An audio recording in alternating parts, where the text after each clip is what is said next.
নতুন ফোন কিনেও দেয়, আবার নতুন ফোন ভেঙেও দেয়। অবাক হচ্ছে তো? হ্যাঁ, এটাই সত্যি। আসলে অধিকার বোধটা এতটাই জন্মে যায় মানুষের যে তখন মানুষ তার ইমোশনের কোনো দাম দেয় না। হ্যাঁ, প্রিয় মানুষটার আবদার মেটাতে কিনে ঠিকই দেয়, কিন্তু তার হাতে ঘা লাগলে সেটাকে ভেঙে দিতেও 2 মিনিট লাগে না। তখন আমি লুকিয়ে লুকিয়ে ভিডিও বানাতাম। কিছু অ্যাপ থেকে আমি কিছু গিফটও পেয়েছিলাম ভিডিও বানিয়ে একটু হ্যাশট্যাগে জিতে।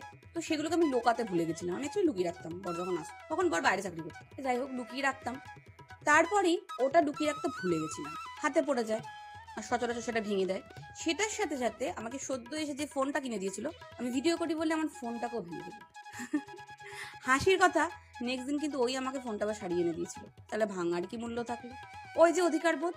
আসলে মেয়েরা স্বাবলম্বী না হলে যখনই কোনো পুরুষের ওপর ডিপেন্ডেন্ট হয়ে যায় না, তখন এই জিনিসগুলো ঘটে ঘটে এগুলো আমরা যতই বলি যে না না না সব ছেলেরা সমান না, না না না সব মেয়েরা সমান না, সব ফ্যামিলি সমান না, কিন্তু দিন শেষে কথাটা কিন্তু একই।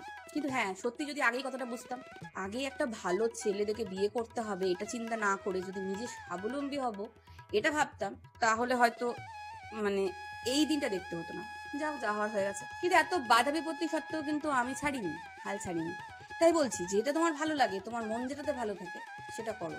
লুকিয়ে করো, চুরিয়ে করো, যেভাবে নিজেকে ভালো রাখাটাও কিন্তু খুব জরুরি। সবাই তোমার ভালো থাকাটা নিয়ে চিন্তা করবে না, চিন্তা করবে কি করে তার শর্তগুলোকে তুমি রাখবে। কেউ যখন চিন্তা না করবে তখন নিজেকেই চিন্তা করতে হবে, তাই না? তো অনেক কথাই বলে ফেললাম এই ব্লগটাতে।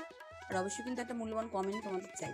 আর হ্যাঁ, কার কার সাথে আমার মতনই হয়েছে সেটাও কিন্তু কমেন্ট করে জানিও, যদি তাদের কাছে ভিডিও